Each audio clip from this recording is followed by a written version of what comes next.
Once again, hello sa aking mga kapwa kapsuwenyo! So, andito na naman ako para mag-discuss naman ng second part ng ating methods of research, and this would be the writing of the introduction or yung tinatawag nating Chapter 1. So, let's begin! So ayan, nabanggit natin last time na merong 5 parts ang isang research paper. The first one is the Chapter 1 Introduction, which talks about the problem and its background. The second one is the review of related literature. So, sa susunod na natin to tatalakayin sa susunod na episode. But the Chapter 3 talks about the methodology or the methods and procedures. Chapter 4 would be the results and discussion, kung saan pinapresent natin, ina-analyze at ina-interpret ang data. Then, Chapter 5 would be the last chapter, which consists of the summary, conclusions, and recommendations. Pero sa ngayon, mag-focus muna tayo dun sa ating Chapter 1. Let's begin again! Bago ang lahat, meron lang akong gustong i-announce. Sa ating university, magpapalit po tayo ng format. Sa ating manual, nakalagay siya ay Times New Roman, size 12, bond paper size. Pero sa ngayon po, dahil tayo ay nag-grant ng ISO certification, tayo po ay gagamit na ngayon ng Arial, size 11, A4 bond paper, but still yung margin natin is 1.5 doon sa left margin and then 111 sa top, bottom, and right margin. So, do not forget, this would be the technical aspect of your paper. Okay, let's proceed. So, ganito ang pagsimula ng ating Chapter 1 or Introduction. We begin with the title. Binanggit ko last episode na kailangan inverted pyramid yung ating title. So, ganun pa rin sa ating introduction. Still, make use of the inverted pyramid kung paano mo siya sinulat sa iyong title page. Ganun din dito sa page ng inyong introduction. And then afterwards, 3 single spaces before the name of the authors. Do not forget, ang name ng authors ay naka-bold at naka-sentence case. At it would be provided dun sa inyong paper na alphabetically arranged. Then, this is the submission statement. An undergraduate thesis outline submitted to the faculty of the, kung saan man yon. Minsan, pinapalitan natin yung an undergraduate thesis outline. Para sa iba na narrative ang ginagawa, a narrative report submitted to, sa mga gumagawa naman ng EDP, an enterprise development project submitted to, then, the faculty of the kung saang department kabilang yung inyong program or discipline. Then, of course, the name of our university, then provide the location. In partial fulfillment of the requirements for the degree of, ano nga ba yung degree na tatapusin ninyo? Ayan malapit na matapos ang degree. Konting-konti na lang, gagraduate na tayo. Gagraduate ka din. Ayan. With contribution number. So, kasi si library, lalagyan po nila yan ng number. And at the same time, the National Library of the Philippines has just announced that they are actually waiting for the hard copies of our thesis. So, siguro after ng pandemic, makakakomply tayo dun sa requirement ni National Library of the Philippines. Then, period for that, prepared under the supervision of, lalagay nyo ngayon ang inyong butihing advisor. So, si advisor talaga yung mag-guide sa atin at siya yung ilalagay natin dyan sa statement na yan. Then, 3 single spaces ulit before the word introduction. All caps for the word introduction. Still, 3 single spaces before you begin the background of your study. So, pagdating naman sa contents na ito, diba kanina puro single spaces ang binabanggit ko, ngayon, magda-double space na tayo. Again, Arial 11, double space na for the paragraph part of your introduction. These are the contents of your Chapter 1 introduction. First is the introductory paragraphs as background of your study. Second would be the statement of the problem. Third, objectives of the study. Fourth, hypothesis kapag applicable lang. Fifth, theoretical or conceptual framework. Sixth, significance of the study. 7. Time and place of the study. 8. Scope and limitations of the study. 9th, definition of terms. So, yan yung pagkakasunod-sunod ng discussion natin for today. Introductory paragraphs, magbigin tayo with opening statements. Kailangan mabanggit din natin dito yung important background of the problem being investigated. So again, this is the background of the study and it is best written from general to specific. Use proper citations. So pag sinabi natin use proper citations, you have to mention the name or the author, kung sino yung nagsulat ng libro, ng journal, ng article, or kung aling website pinanggalingan yon. Pero huwag kakalimutan, huwag kayong gagamit ng Wikipedia or any open source materials for this. Next, paraphrase and do not copy-paste.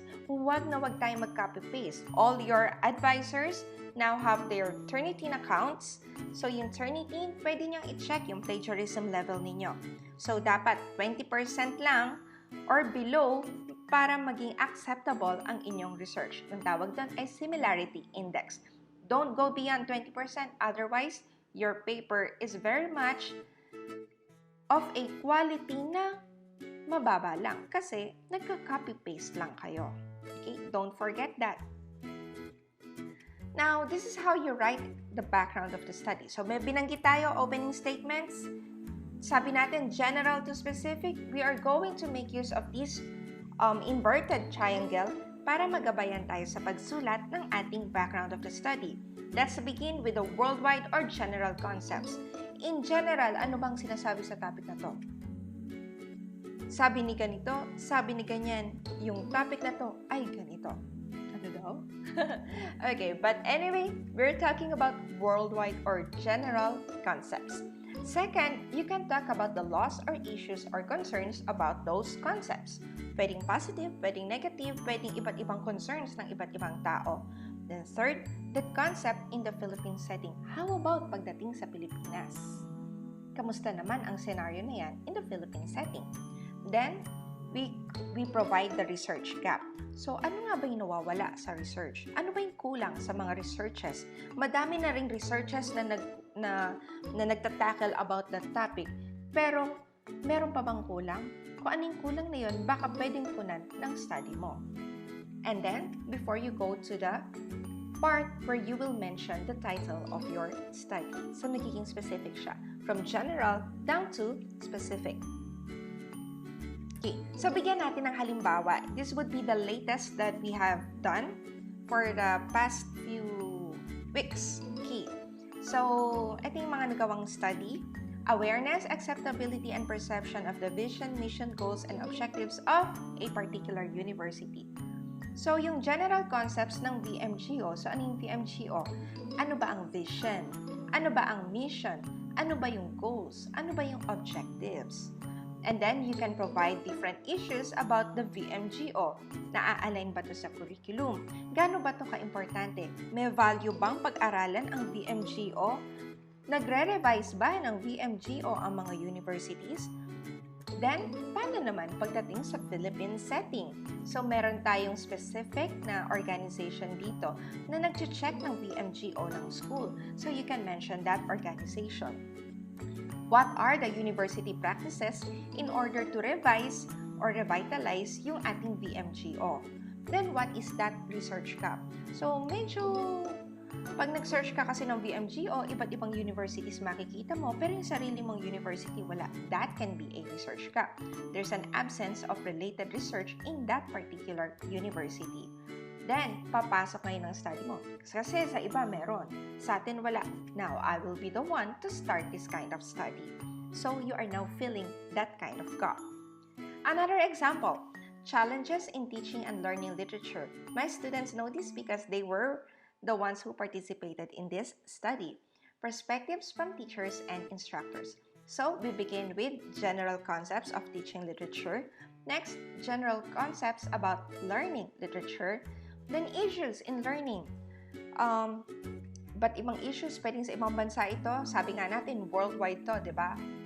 issues in learning and teaching literature bago tayo pumunta sa Philippine setting. Pag-usapan natin ang literacy rate ng mga estudyante, mga Filipinos.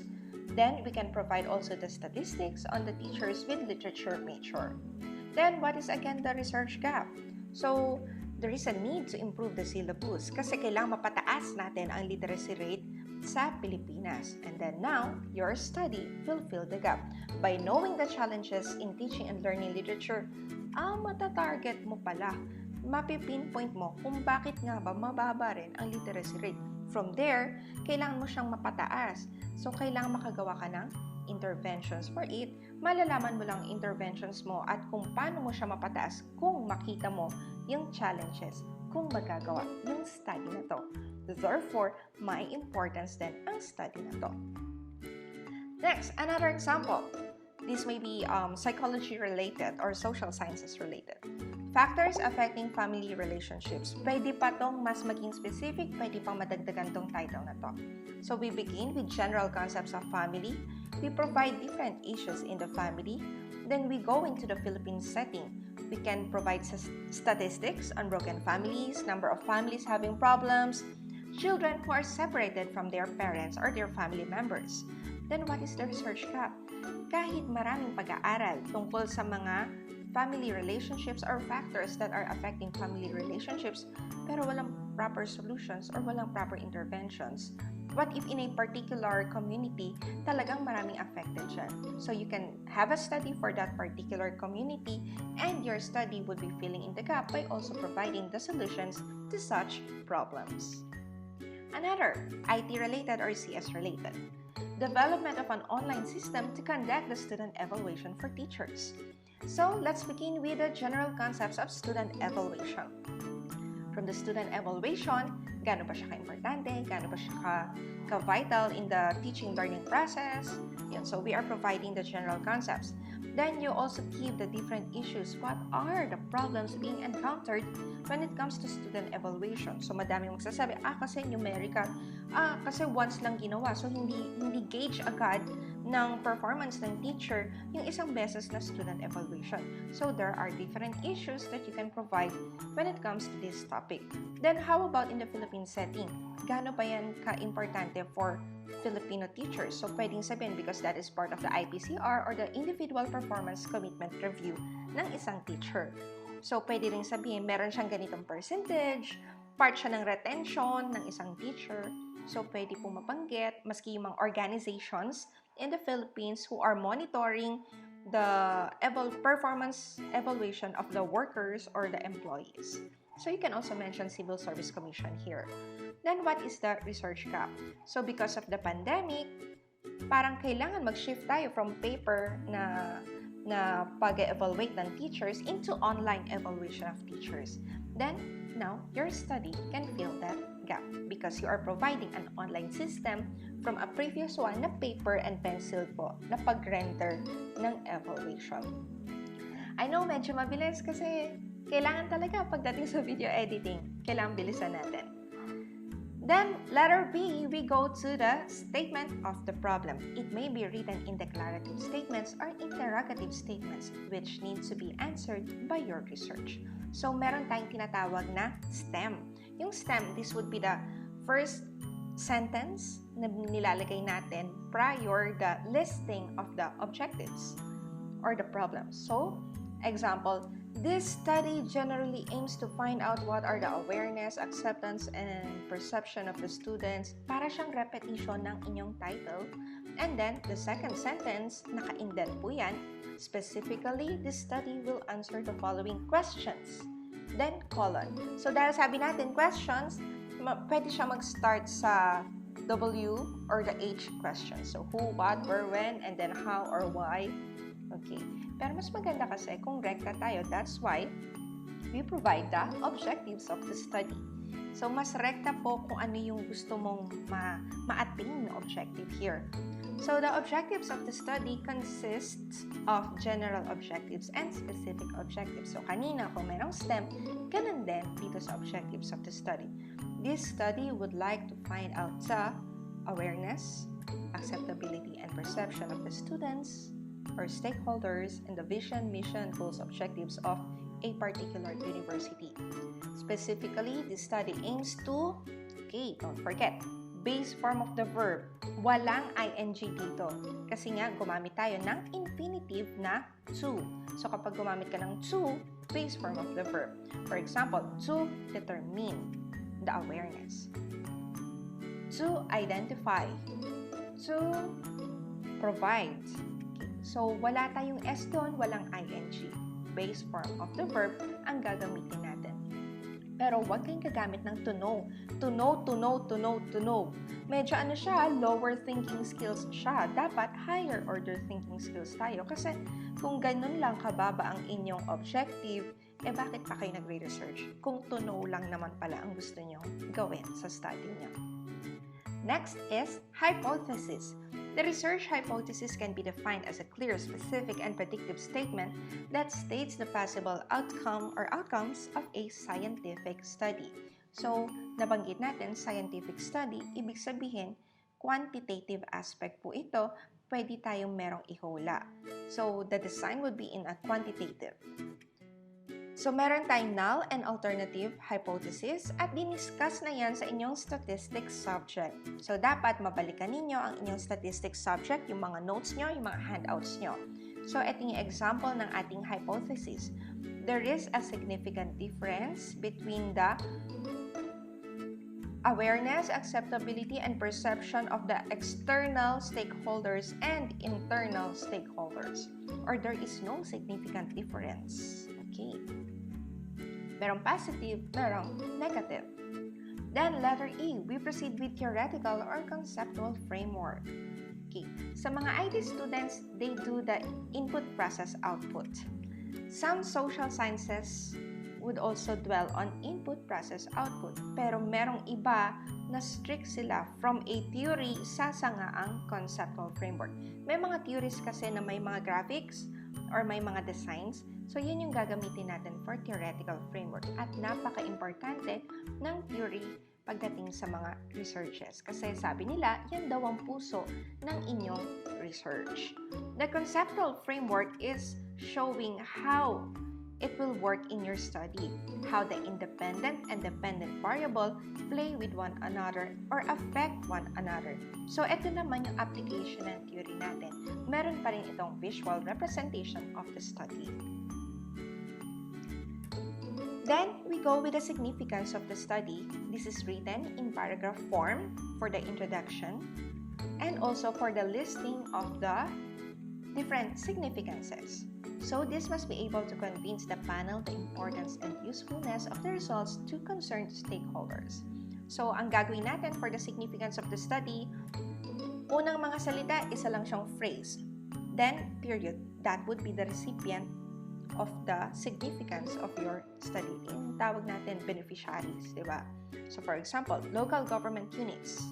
The result of this study will greatly contribute to the assessment of operations and managerial procedures of different local government units. Or for example, students.